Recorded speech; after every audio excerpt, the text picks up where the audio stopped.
Now today we are here discussing that how do the process of fertilization takes place. First of all, I am going to explain what is this diagram is depicting here. So this is the half part of the uterus is shown. This is one side fallopian duct or oviduct is shown, and this is ovary through which they are showing the process of ovulation.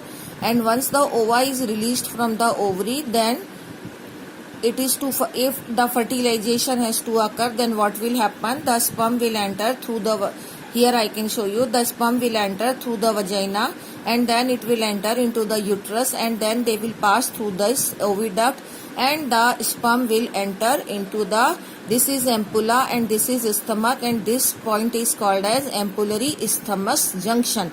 So this is ampullary stomach junction where do the sperm has reached, and from here the ova is released on the 14th day of menstrual flow or reproductive cycle, and this both the process are to be synchronized. From here the ova is to be released, and from here if the sperm has entered, then only the process of fertilization will occur.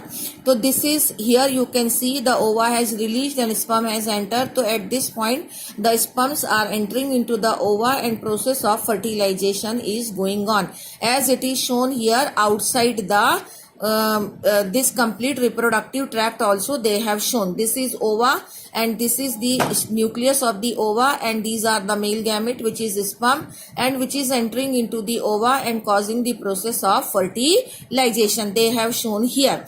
How do the process of fertilization actually takes place? That can be explained with the help of the diagram which is shown here.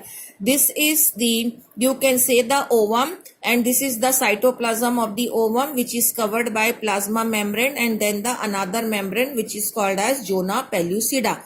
Now the sperm has entered near the ovum and they are to cause the fertilization.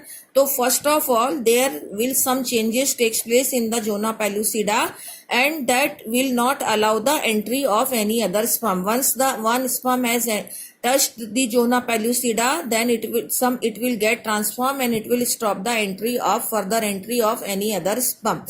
Now what will happen, the acrosome, this is the head of the sperm which is called as acrosome, which we have seen in the, when we had discussed the structure of the sperm. This is called as acrosome, and in which Golgi bodies are there and which release the enzyme hyaluronidase. With the help of that enzyme the sperms penetrate into the zona pellucida and then into the plasma membrane, and only the head of the sperm enters into the ovum, and that is into the cytoplasm of the ovum as they have shown here.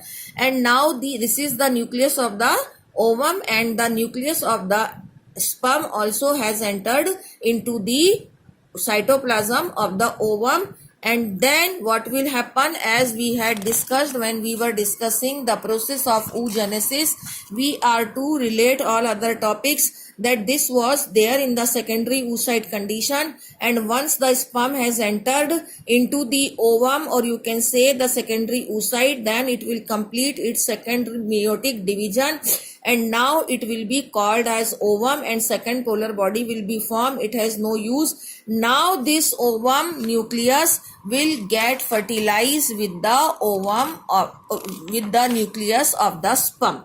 This all is written here at the top. You can see that once the sperm enter in the cytoplasm of the secondary oocyte, but ovum is written, but it is actually there in the second oocyte condition, it will complete its second meiotic division, and in that it will convert into ovum and second polar body will be formed, and when it will fuse with the nucleus of the sperm, then the nucleus of the egg, then it will convert, or ovum, then it will convert into zygote. So that way, this way the process of fertilization takes place, and it results into the formation of the zygote which is shown here in this picture. Once this will get fused, then it will result into the zygote. Now I have discussed you up to here, that is the first paragraph of the page number 52, but the second paragraph is not, in continuation, that I am going to discuss you later on, but now we are here taking up this last paragraph. because it is shown here in this picture. Now once the zygote is formed, then it will undergo the process of division, mitotic division, that is called as cleavage. Now we are here starting with the embryonic development. This topic is about the embryonic development. Embryonic development means from the zygote till the birth what all changes takes place, those are called as embryonic development. The first stage of the embryonic development is cleavage. That means the zygote has started dividing and it has formed 2-cell stage, 4-cell stage, 8-cell stage and 16-cell stage. So it is 2-cell stage, it is 4-cell stage and it is the 8 to 16 cell stage, which is called as morula, which they have written here. The embryo with the 8 to, now come to the 53 page, blastomere is called as what? Morula. Now it has turned to the name of the embryo, which is formed by repeated division. That stage of the embryo is called as morula.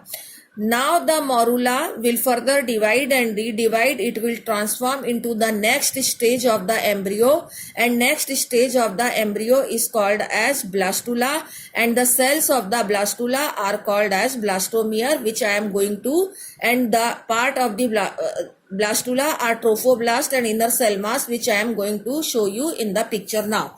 Look at here. Up to here the morula is formed. Now this morula will transform into this multi-cell structure, 100-cell structure approximately, which is called as blastula. So the structure of blastula is that all these cells will arrange themselves into cells, two parts. The peripheral layer, which is called as trophoblast. The peripheral layer, which is called as trophoblast, which is I have written here, this is called as trophoblast. You can even mention in your book also trophoblast, because the structure of blastula is also there in the practical and it is otherwise also very important structure of blastula.